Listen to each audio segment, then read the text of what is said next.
Okay, we're doing it right now. Okay. Are you sure? Are you comfortable with that? Yeah, just edit all this bullshit that we talking about out.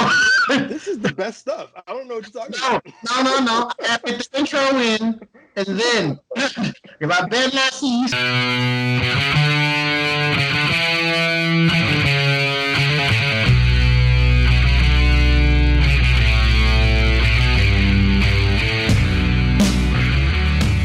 Hey, what's up, everybody?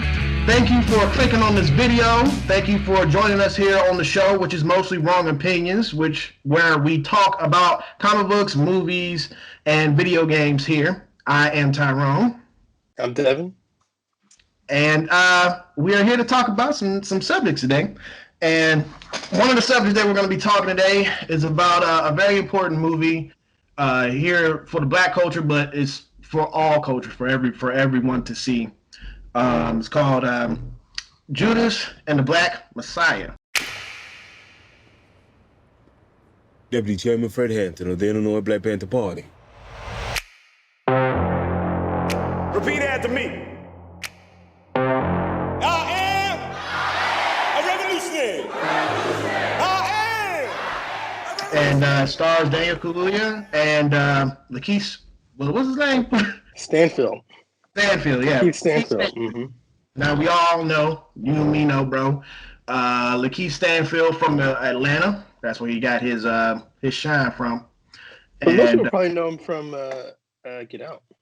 Yeah, and isn't that crazy that he's in Get Out, and then everyone got their first start from Daniel from Get Out as well, and they were both in there.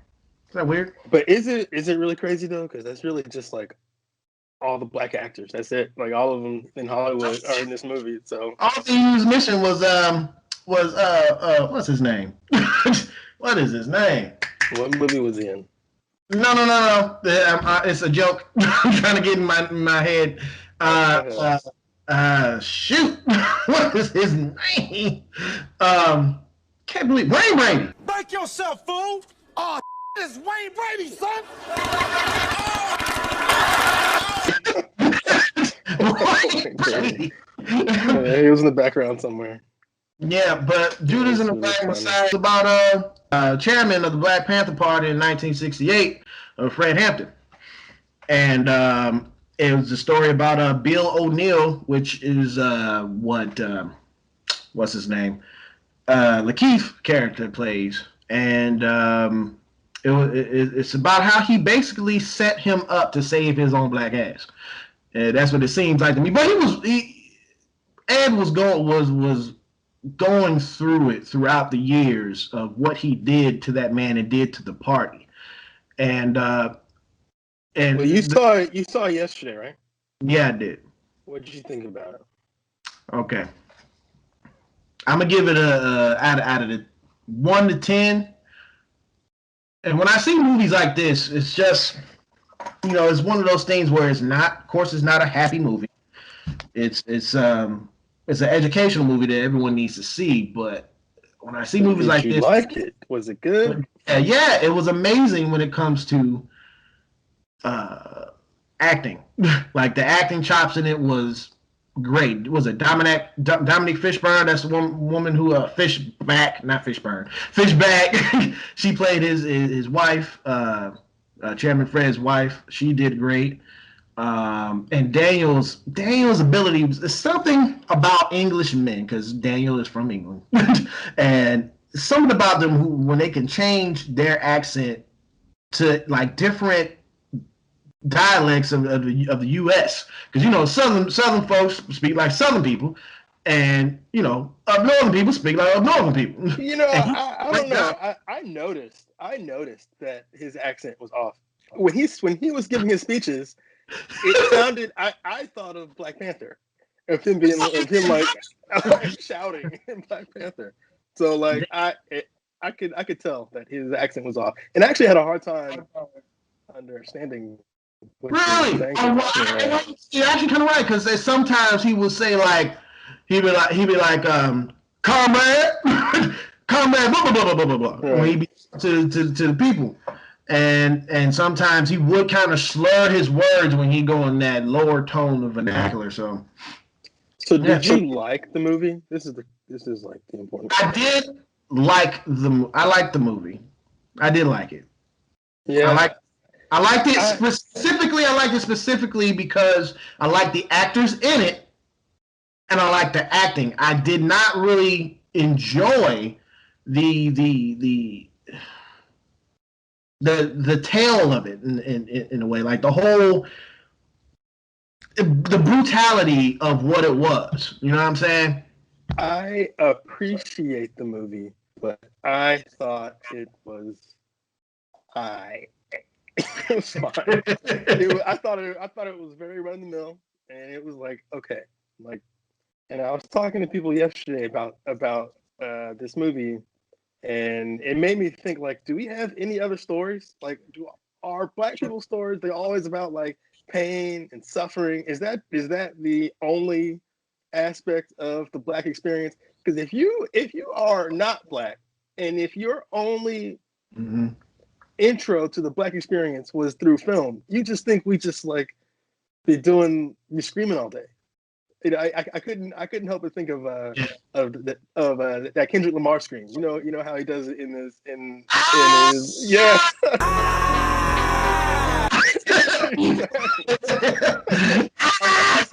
That's how all our movies are. It's just like Okay. Yeah. And so and I was also kind of wondering, like, what is the movie trying to say? Like, is it trying to say that what the Black Panthers did was right? It felt like they were trying to say the Black Panthers did was right, but obviously that's not how most people think. Yeah, but and I think that was the purpose of the film. The purpose of the film is to change the perspective of what people who are not familiar with the Black Panther Party, and from what my thought is, I know it started in Oakland, right? Right. And then it spread to different cities across the nation, and to what people's perspective about it, what they thought about it is like, oh, they're militant, they just want to take over the country and stuff like terrorism. And no, they just want equal rights for our people and build our own community from the ground up ourselves, and keeping the harmful racist cops out of that shit. You know what I'm saying? And I didn't know anything about the. Go ahead. I just wish we had like a different perspective. Like, if there was another character to come in and at least question the motives of our characters. This way we can understand why they're doing what they're doing. Because I don't necessarily disagree with what they're doing, but I can imagine a lot of people looking at this and seeing them as like villains. Because this is how we're taught. We're taught that they were bad, right? We're taught that they're like, this is all bull, right? Obviously they weren't bad. So this is the trash we're taught. But I felt like it was I would have liked to see someone with a different perspective question their motives. Like, there's a scene in the movie that I remember very like acutely, and it was that scene where there's a character. I'm not going to spoil anything, but there's a character. He was on the run from the police. Say again. And there's a character. He was on the run from the police, and he had a really big gun, and he shot a police officer. And the police officer was on his back, right, begging for his life. Yeah. And the camera zooms in on the guy as he like brutally kills this man. And I thought, what is this scene saying? Like, what are they saying? How am I supposed to feel? Because what I felt was, geez, that was rough. That was rough. Yeah, but what am I supposed to? It felt almost like a villainous moment. So I'm like, I think that's right. Tell me that this is wrong, because I feel like the movie's trying to tell me that the Black Panthers were right. So I felt like the message was a bit muddled. Yeah, I think it was muddled. And going back to that scene itself, if you notice, like, that guy, that brother, I forgot that brother's name, who was who plays that part, but he played in that other movie with I forgot what it was, but he's playing a teen and he got shot and stuff. Common was in that movie. But if you notice the scene before that, that's when he found out that one of his other brothers who had got arrested and shot, which he did. It was real stupid what he did. He got arrested, he shot, and he went to the hospital, and they basically took that dude and basically killed dude, and this was his reaction from it. Right. Basically saying for every reaction there's a reaction, and that was his reaction, saying, you know what, y'all what they called them in the movie, pigs. Y'all pigs gonna take my brother. We can understand why that's muddled, because it's like, if he never called the cops, he wouldn't have killed that cop. He wouldn't have been in that place in the first place. Right. If he never even left the house. If he never had left the house, they were. I just feel like I just use that scene as like an example of like me not being 100% sure what the movie was trying to say. And because I think the movie wasn't really trying to say anything. I think the movie was trying to present Fred Hampton's story as honestly as they could, but because he's a real human, right, who's complicated and whose story does not have a beginning, middle, and end with a conclusion and, you know, and opening characters and all, you know, all this stuff that you need for a story. I felt like the story was a little. It felt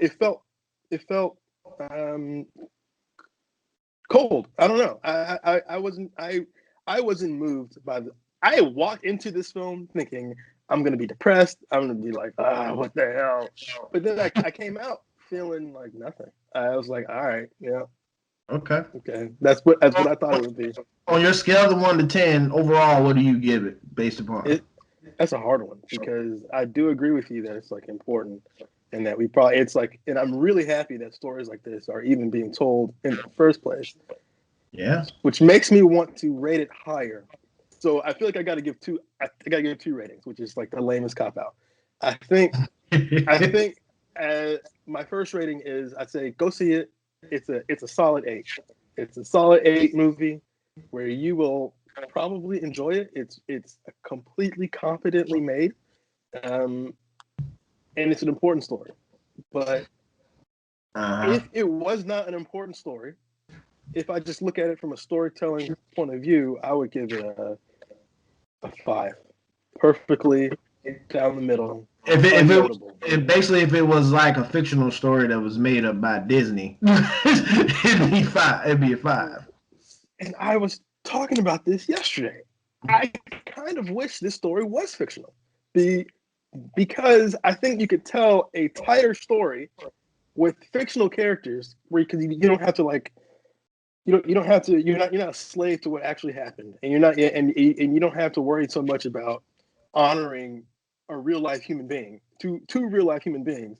Right. I think a fictional story where we could tell a tighter story and actually say something, actually like have a message.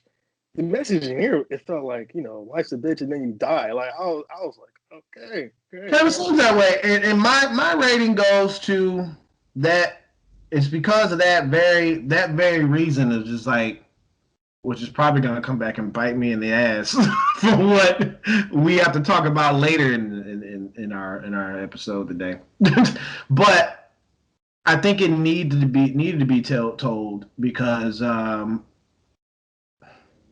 stuff like that is still happening today, and cops are getting away with murdering people who look like us, you know, on a everyday. Now, this film was not filmed in result of anything that happened yesterday with the Black Lives Matter movement or anything like that. This movie was filmed in 2018, 19, but it still rings true at that time from what Fred Hampton stood for, and actually the events that happened after that with Bill O'Neill, with him doing that docu series interviews thing that he did, that came out on Martin Luther King Day in 1990, which I think was kind of a slap in the face. But and then he was suffering from the guilt of what he did so bad that he killed himself. But you know, we should talk about that what I understand, Bill O'Neill was 17 years old when he became an informant. Yes, he was. And now Lakeith Stanfield is like 30 something, and he looks 30 something. And I think that's an important point, in that this guy was a kid. I don't very easy to manipulate. He was very easy to manipulate because of what he was doing. Yeah, what he felt when he's like, okay, if I don't do what these FBI agents want me to do, I'm going to be spending 5 years in prison. And this is kind of the point of the film, or my point, that like I don't understand what the film's trying to say. Because that character's named Judas right there in the top, and I am not sure if that is a fair assessment of a 17-year-old. Yeah. I'm like, okay, so what are we saying? I thought the message was a little muddled. Okay, but I give it an 8. I give it an 8. An 8. I give it an 8. So.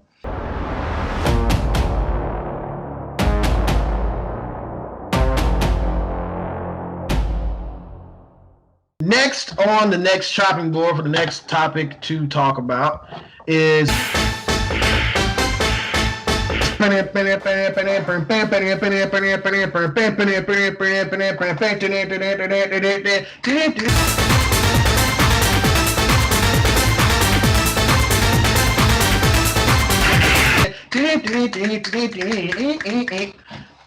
Kombat. When we got there, it tore through our unit in seconds.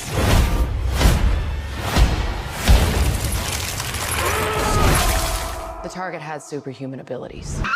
But Mortal Kombat, the 2021 movie that's going to be coming out, presented by HBO. I mean, presented by Warner Brothers, but it's going to be distributed to the theaters and also from HBO Max on April 16th.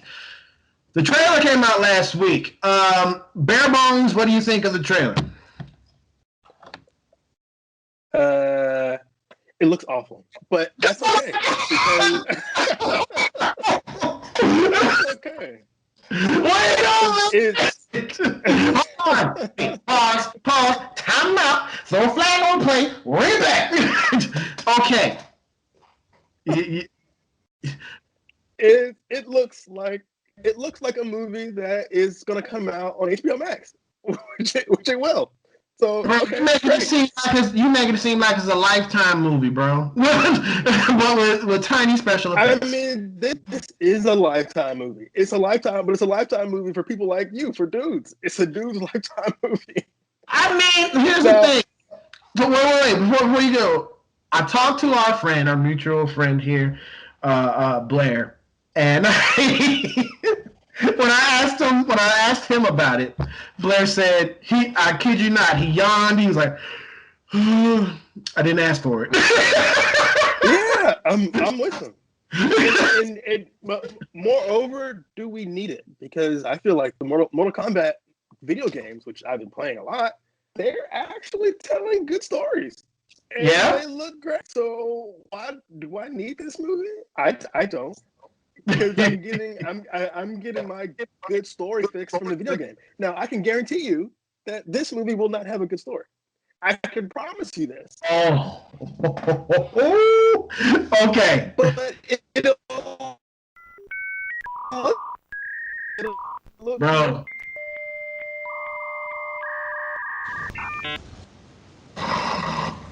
Mine says it starts recording. It's recording right now. Okay.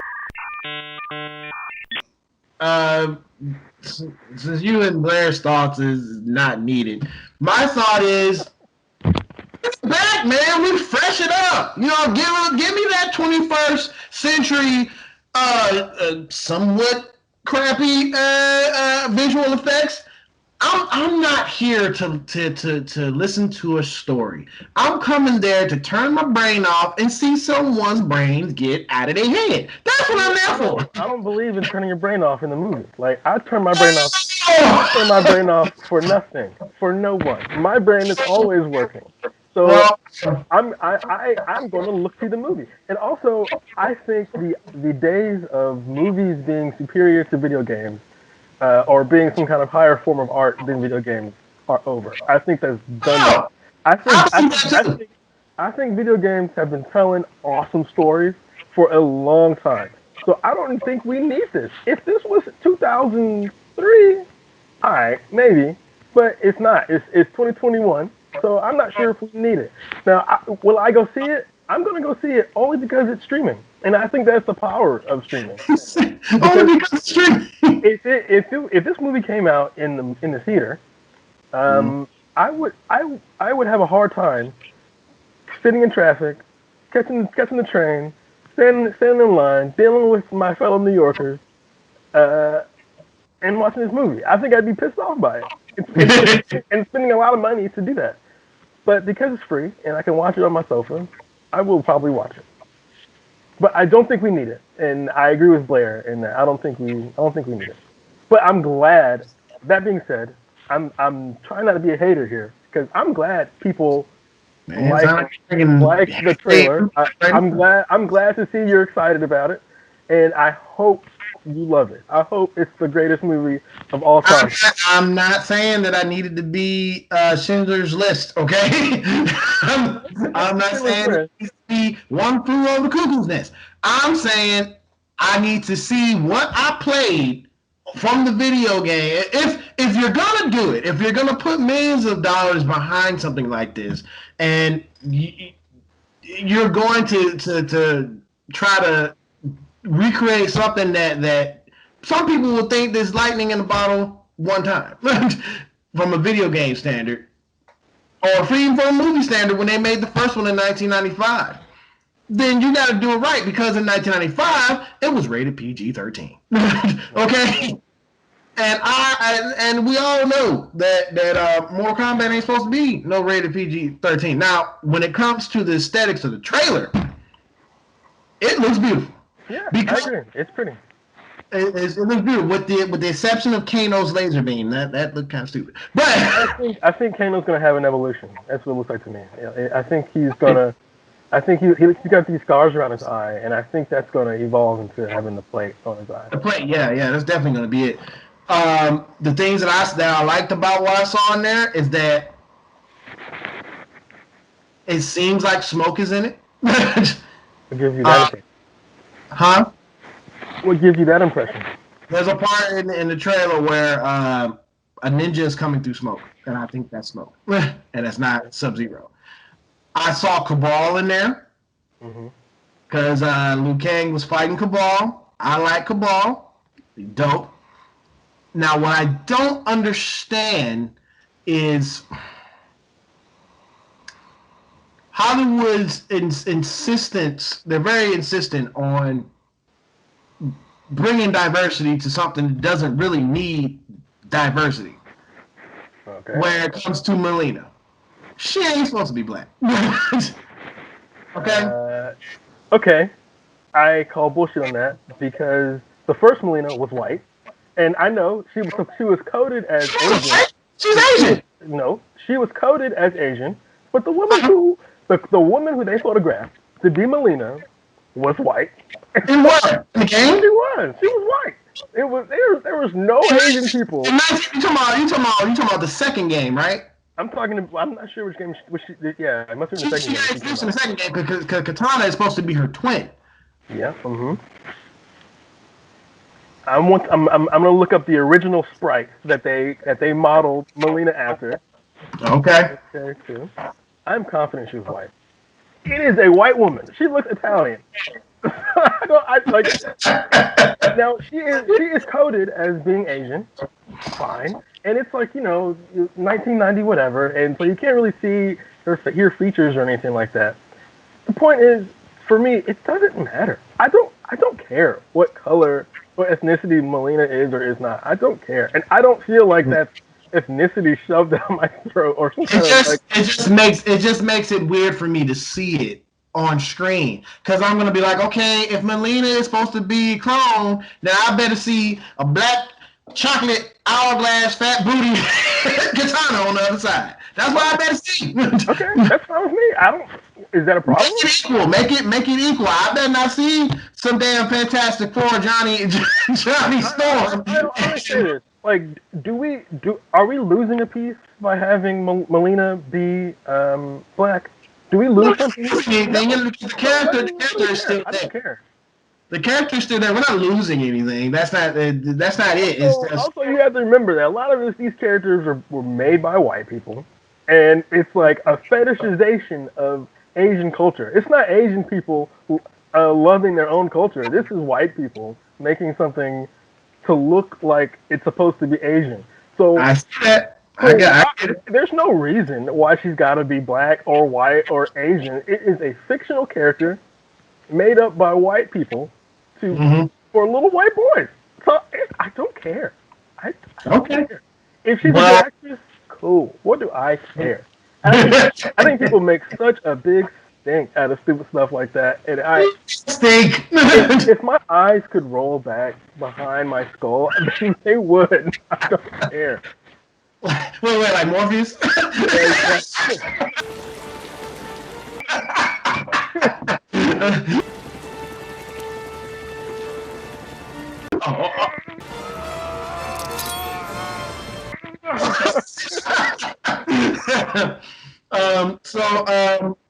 Okay. So it's agreed that it is not necessarily needed, but on my part, I can't wait to see it because I want to see some gore. Yeah. Give it to the actor that plays Sub-Zero.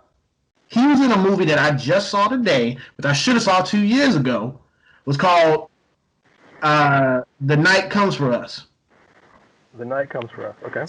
Same dude who directed. You ever seen The Raid? Raid 2? Same dude who directed that. Man, it was the most bloodiest thing I've ever seen. And I was like, ooh, they just tore his tendon out through his ass. It was crazy. I didn't even know there was tendons in ass. He tore it out. It was crazy, man. Okay, so I've been talking about this movie with our mutual friend Chris, and so the main character looks like it's not going to be Liu Kang, which I totally co-sign on. I'm like, great, get Liu Kang off the screen. He's the most boring one there, so awesome. But it looks like it's going to be this guy named Cole. Yeah. What are the odds? What are the odds that Cole is just a dude named Cole? There's not that many. I don't think it's going to be a dude just named Cole. I think he's going to have some connectivity, unfortunately, to Scorpion. No, I feel like it's obvious who Cole is. It couldn't be more obvious, and this is what kind of things.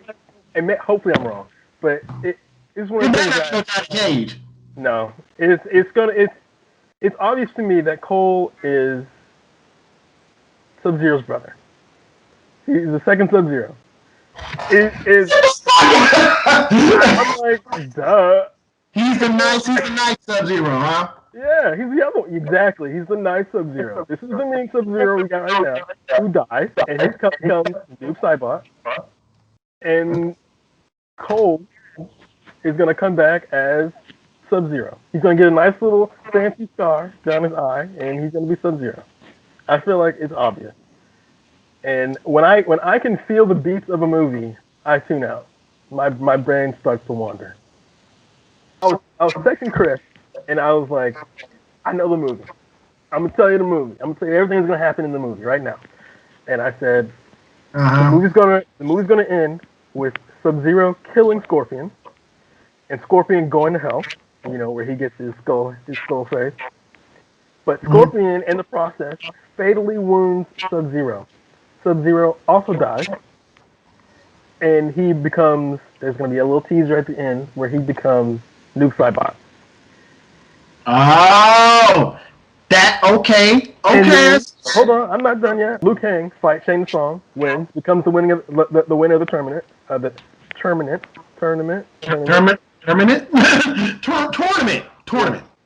There you go. I put it down. Scorpion comes back from hell. He's got his skull thing going on. We find out that Cole, because he said, I was born with this symbol. We're going to find out that symbol is something that's part of Sub-Zero's clan's tradition. The Lin Kuei? Yeah, there you go, the Lin Kuei. Yeah, Lin Kuei. And he's gonna find out he's a Lin Kuei warrior. He's got secret ice powers this whole time. He's gonna shoot out some ice, and he's gonna get somewhere. He's gonna get a little scar at some point in the film. And at the very end, we're gonna get a tease for Noob Saibot, and then Johnny Cage is gonna show up, say something misogynistic, and then we're gonna roll the credits. You gonna say something roll credits. Yeah. Hey, beautiful, where you been all my life? Yeah, exactly. Yeah. Okay. I can see. I can definitely see that. The reason I'm almost certainly wrong, but the reason why I feel like I'm not interested in the movie is because like I feel like I can feel all the beats in the film. I feel like I've seen this film. I know all the beats. I feel like I know what's gonna happen. You've seen the film because you played the games, and all the game, everything that's in the game should be in the film. This is my point. None of what I said is in the recent games. All this stuff, the games are smart enough to know that you know this stuff, so they gloss over it and they move forward, and they're telling new stories with sometimes new characters in new places. They're remixing stories that you think you know, and that's fun. They're not going to do any of that in this film. They're going to do none of it. Zero. They're going to play it right by the numbers, as safe as possible. Which is why I'm like, I need which is why you know what's going to happen. Exactly, and which is why my interest level is probably lower than it would be at any other point. I can see that. Again, if this was 2003, I'd be like, yeah. Heck yeah, give me them stories. But now I've got them. I've got no stories. I have a strong feeling in 2003 with us in high school, and if that came out at that time, the same thing that was coming out that time was Matrix Revelations. I don't think you would. I don't think you'd be like, yeah. I don't think it. I remember, and this probably was 2003, I remember talking to you in the halls of our high school about this awesome new movie that's coming out based on this Marvel character that you weren't that familiar with, and this character was named Daredevil. And I thought this movie is going to be awesome. Have you heard the music in that film? Oh, it's going to be amazing. It was trash. Hot garbage. It's hot garbage too. It's trash, man. Yay.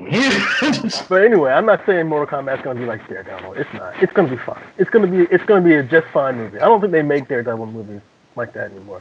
When they make, I think bad movies are rare these days. You get painfully average films. Bad movies that are based on important properties that came out in different forms of media could be is not that bad anymore. But horror movies, they come out a dime a dozen are bad. There are some bad horror movies. I'll give you that. That's yeah. I will give you that. But outside of horror films, and I feel like a certain amount of schlockiness is expected in a horror film, though. But outside of horror films, there really aren't like truly awful movies anymore. I think the worst movies you get are just like bland, and you don't feel anything. They begin. You start the movie feeling like this or looking like this, and you end the movie like this, and then you go home and you forget about it. That's how the worst. It's kind of how I felt about a movie that we should talk about. I'm a pull an audible right here, and we're gonna talk about this before we get into Last of Us, because I know that's gonna be a good one. But wait, before I get to this. What do you rate the trailer for that? For me, I'm not interested in the movie, but I know a lot of people are. So I would rate this a 10 trailer. Great trailer. I think this excites exactly who it needs to excite. I think it does exactly what it's supposed to do. It's not for me, but I don't think this trailer is made for me. So I think it is made right up my dumb muscle bound alley. I think I give it a 10. For what it's supposed to be, it did great. I want to walk out of that theater. Well, no theater, but walk out of my living room and be like, Mortal Kombat! I want to do that the whole time, the whole day. That's what I want to do. You know what it made me think of? It made me think of that Sonic commercial. Do you remember for the recent Sonic movie? The first commercial came out, and the music was like.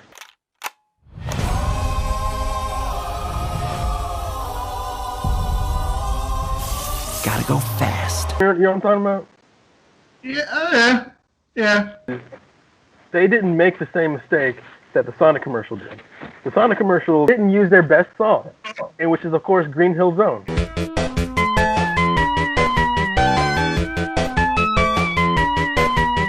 didn't use any of that. That would have gotten everybody hyped. So they did use it for the second one.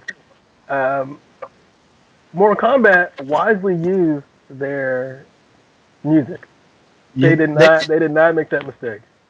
Yeah, because it was somber, and then it came in, and then yeah. I am Sub-Zero. Get over here!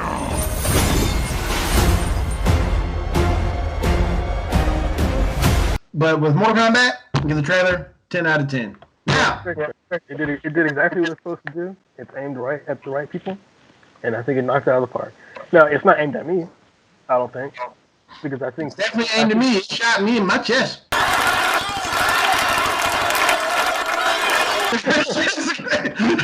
I think the video games are aimed right at me. I'm like, yeah, these video games are doing things.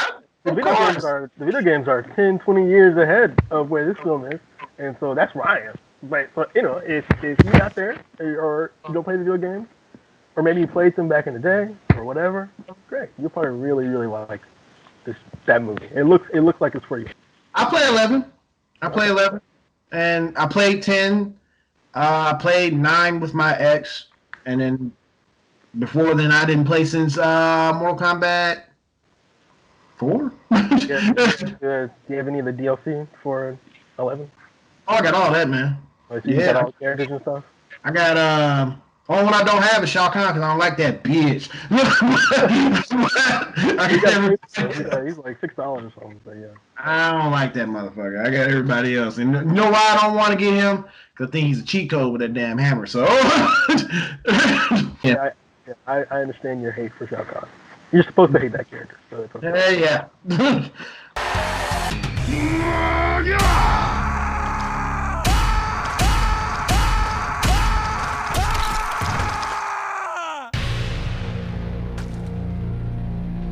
Hot topic on this one. Have you seen Wonder Woman 1984? Yep, I did. I'm going to tell you what I felt about it. I felt it was trash. Yep, it was dumpster juice. Yeah, we agree. Ding, ding, ding, ding. But I will say that if I went to the theater and saw Wonder Woman, I'd be really upset. I would have been really mad. But because I saw it on my couch, and I just turned it off and turned it on, and it was quick, I'm like, it's fine. I'm like, okay. I think for you and other viewers, if you feel like you waste your time when you get in your car, you get dressed, you go pay $14 to sit inside of a theater and pay overpriced popcorn, and that's what you get out of it. Moreover, Wonder Woman was like 2 hours and 30 minutes long. It was the longest movie of all time. If I had come out of the theater after spending that much time with that movie, I would have been in a rage. But because it was Wonder Woman, and you know, I was able to chill, and I was able to pause the movie and go to the bathroom and do whatever. I'm like, it was bad. It was a bad movie, but it's not a movie that I can't recommend. I'm like, it's fine. If you just want to see a movie one day, no, I can definitely not recommend that movie because you can do worse. I think if you are the studio, was it Warner Brothers? If you're on Warner Brothers and you looked at Patty Jenkins, who directed the first movie, and you're like, you know what, Patty, you did an amazing job. How about you write the second one? And direct? And I'm like, huh? Well, why would you want her to do that, WB? Because you're on this women empowered trip, which is okay to do that, but she doesn't have any credibility in the writing field. You know what I'm saying? And that's not true because she totally wrote Monster, which was. But that's that. As is. I'm talking about credibility in the writing field when it comes to superheroes and knowing the superhero. No, I think it's the same thing. I don't think it's that dramatically different. Wonder Woman was written bad. Monster was written well. But that's okay. She can fail. I don't think it's got anything to do with her being like a woman or like kind of like power trip or. I think what should have happened was she gave her first draft and they said, great, go back and work on that. And then she gave her second draft and they said, do you need some help? That's what should have happened. But it didn't. You need some help? It didn't happen. And this movie just came out. Or she just turned in her first draft and be like, there's a movie. And they didn't read it because they trusted her. I'm going to tell you this right now. And maybe we're going to talk about this a little bit later. But if your movie's longer than an hour and a half, it's probably written really bad. Unless you've got a lot to say. Unless you were writing a Godfather sequel, there's no reason why your movie has to be this long. It needs to be trimmed down.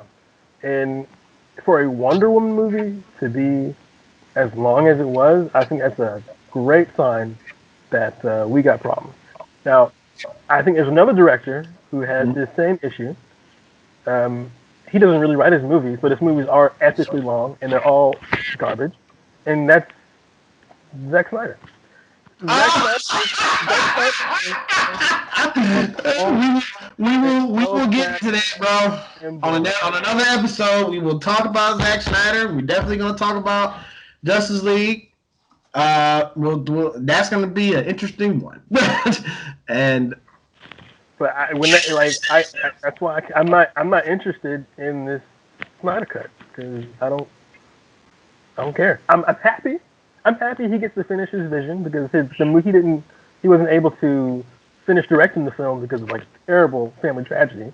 So I'm like, oh man, that's awful. Yeah. And so I'm glad he's able to finish the film and get the film done the way he wants to get done. But I'm not interested in that. It looks awful. It looks terrible. It looks drawn out and boring. And the first movie was also terrible. Wait, you talking about that? We're not gonna get into that.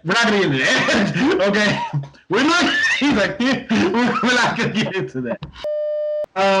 So next up on the chopping block here is Last of Us 2, created and by Naughty Dog.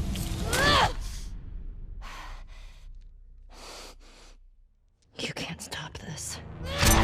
My opinion, in this game, they did not smell what The Rock was cooking. Okay? Which made no correlation to what The Rock is. But I did not enjoy this story because I'll admit it. I'm a fanboy of what the original game was, and I expected them to at least continue that love of what the first one gave to all, to everybody that played it, and do something when it comes to the story, tastefully and just better, and graphically.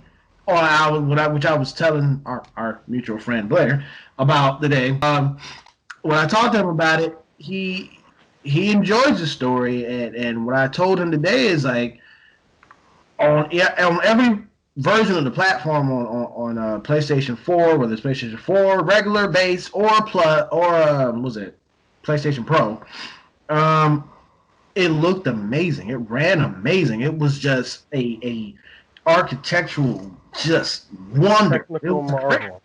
Technical marvel that game was. Now, back down to the grassroots, whoever who watches our show in this video.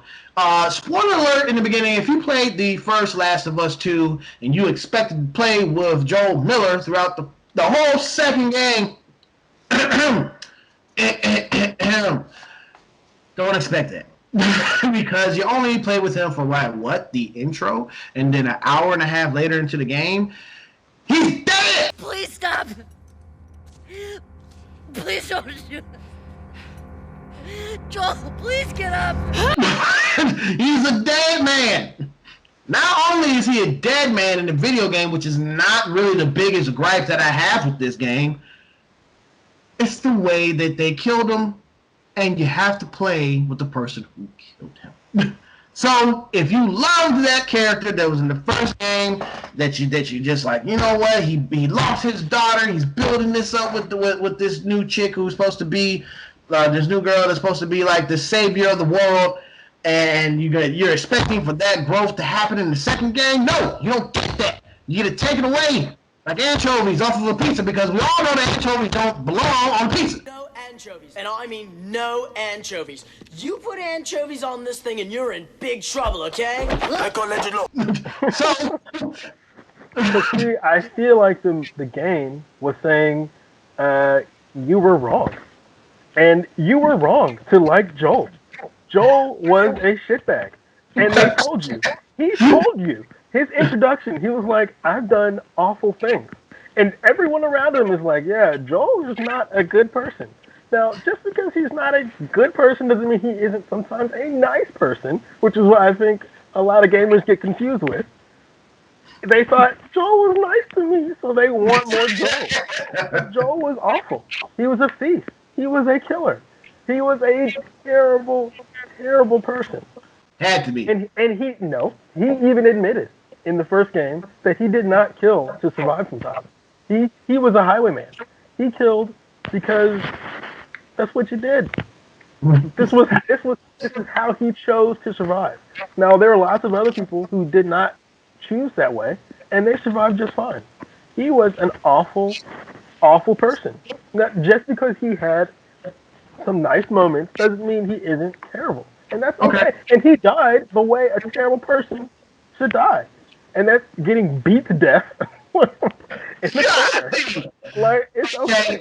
So for a person who was like so freaking smart, how he was and surviving and stuff like that, for him to get duped by freaking Ronda Rousey, and it's like he got so comfortable in the world that he lives in now that he can let his guard down and stuff like that. That's not what the game is about. The game is about the muddled morality, and about how there aren't really any good people.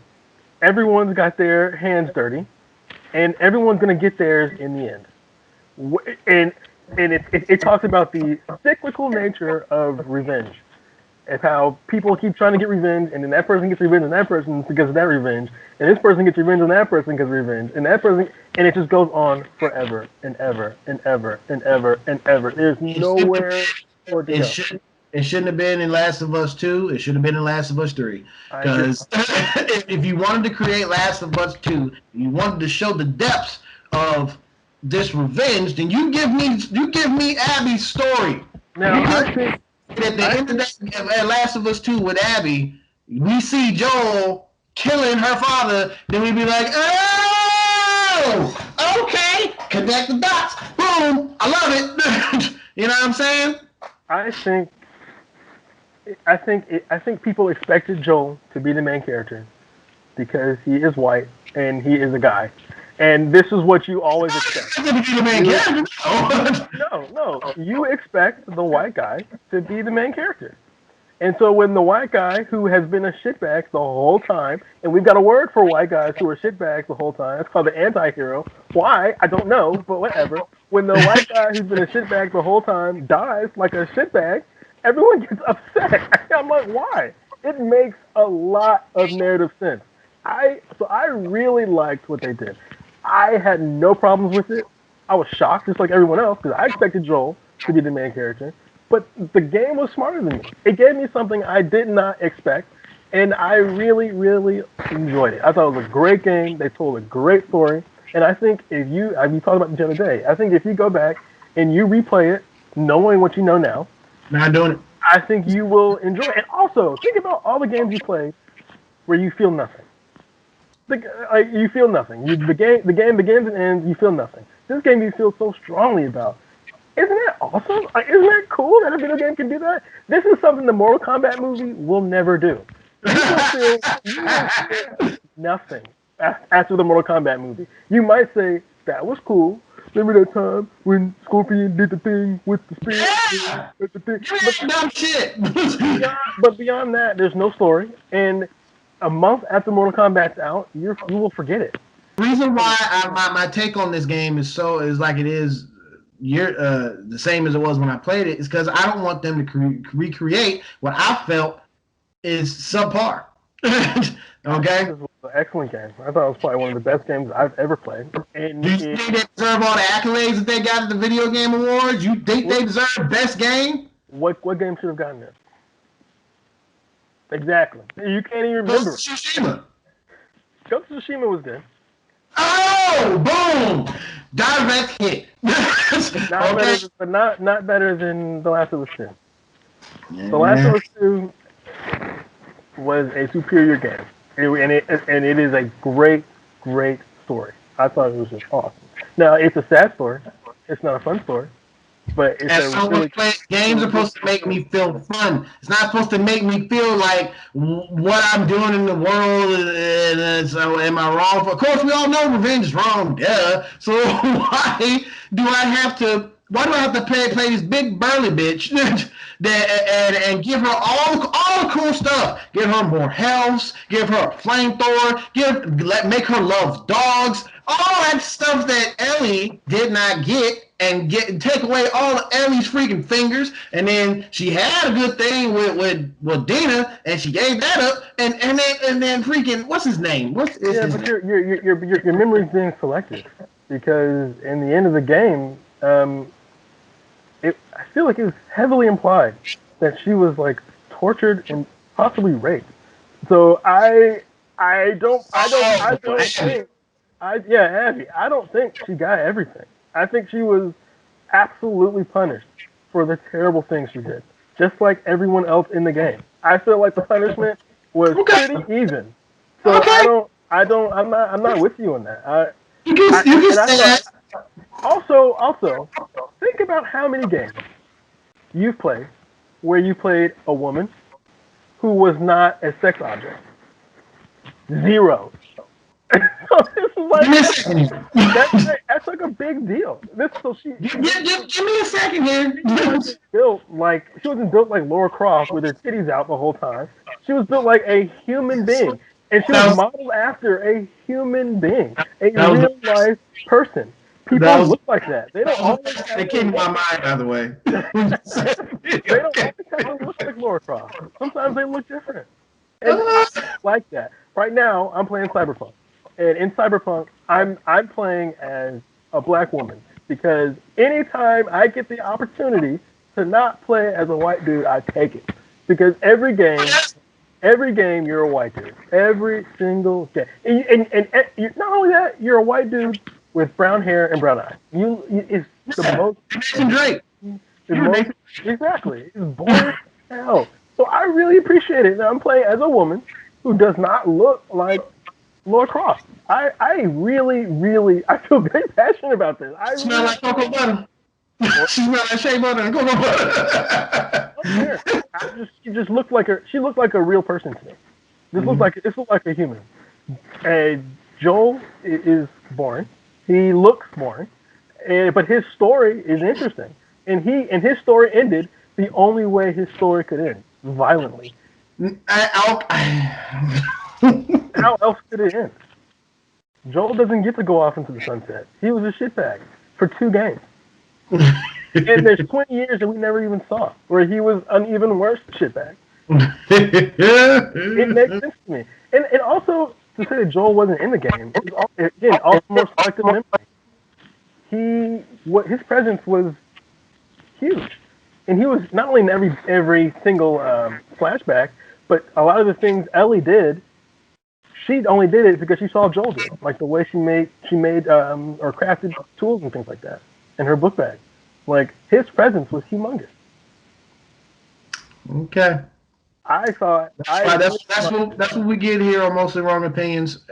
His opinion is his opinion. My opinion is my opinion is right, and yours is mostly wrong. So. No, not on this one. I mean, we're gonna agree to disagree. That I feel like no. The thing is, like I said before, I feel like yes, Joel is a shitbag, and he did deserve to die. But I wanted it done differently.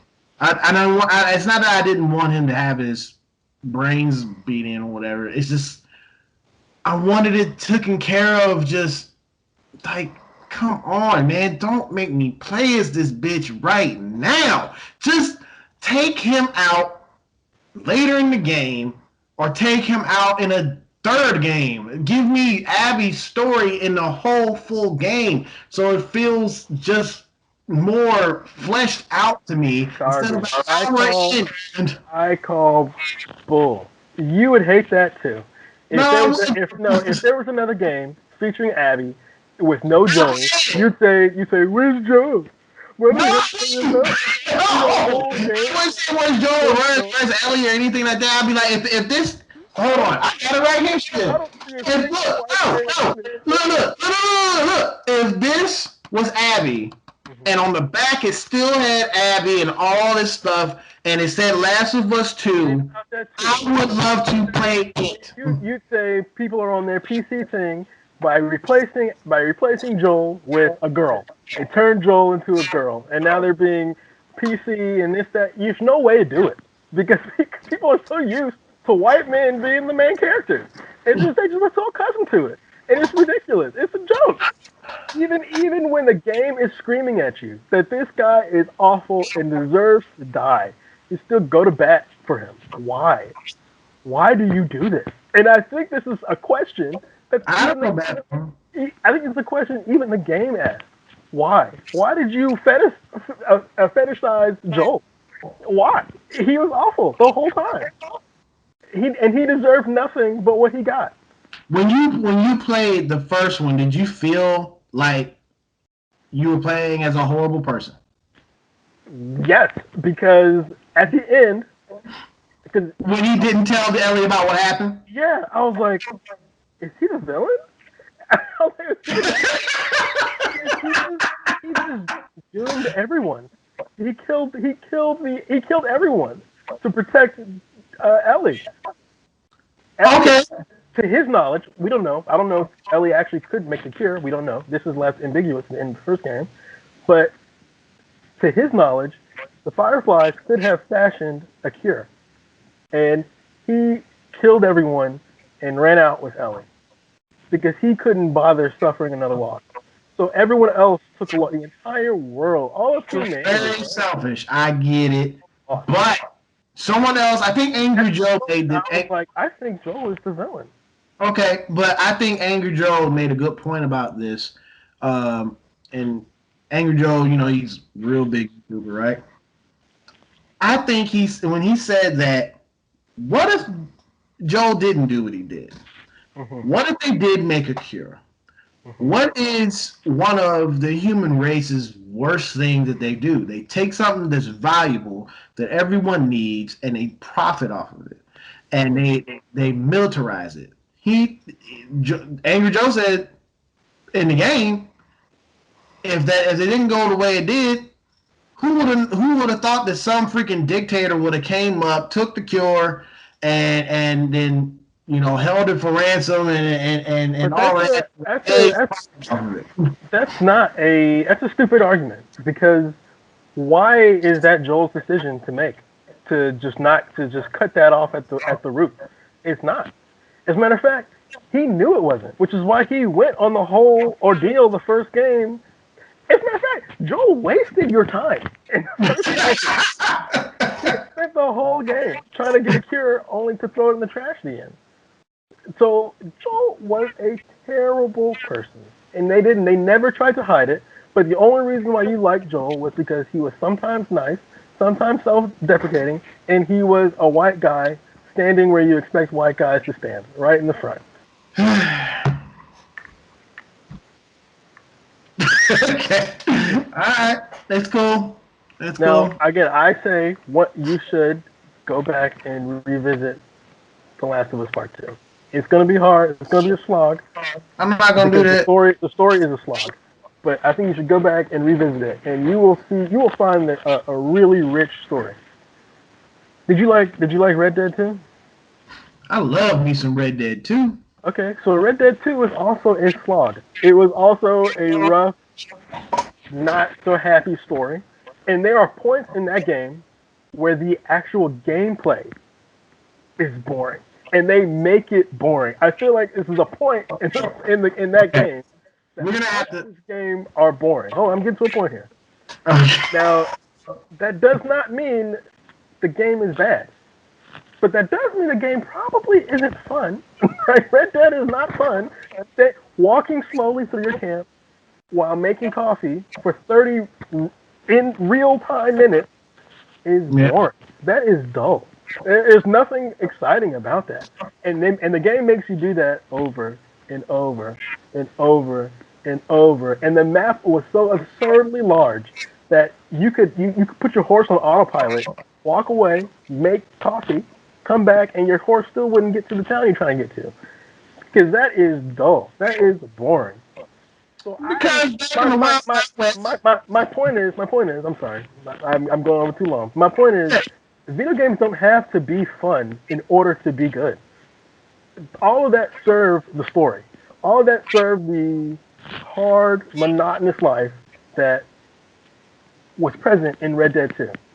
In The Last of Us, they lived a rough, nasty life. People died quickly out of the blue when you weren't expecting it. And sometimes they were your friend. But you know what? That guy probably deserved it. Okay. And Joel did.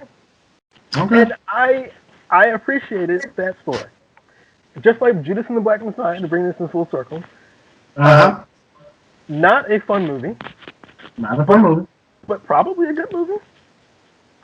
And that's kind of how I feel about The Last of Us Part 2. Not the story is not fun, but it's good. It's really good, and it sticks to you. Okay, I'll let you win this one. There's no winning or losing. I'm just saying. I got you, man. There's no winning or losing here on the Mostly Wrong Opinion show. That's what it is. So that's what we got here for today for everyone. Thank you for watching the show. If you like this, please leave a like and subscribe to the channel, which is Mostly Wrong Opinions. And we'll be back with more episodes coming soon. This is episode 1. Sorry for the technical difficulties from my friend's camera, but you know, we will get used to this. We are signing off here. I am Tyrone. I'm Devin. We gotta get used to this thing, man. We gotta put on the show even though we talking to each other. So peace out, everybody. Y'all have a good day. Stay blessed, stay safe out here in these COVID streets, man.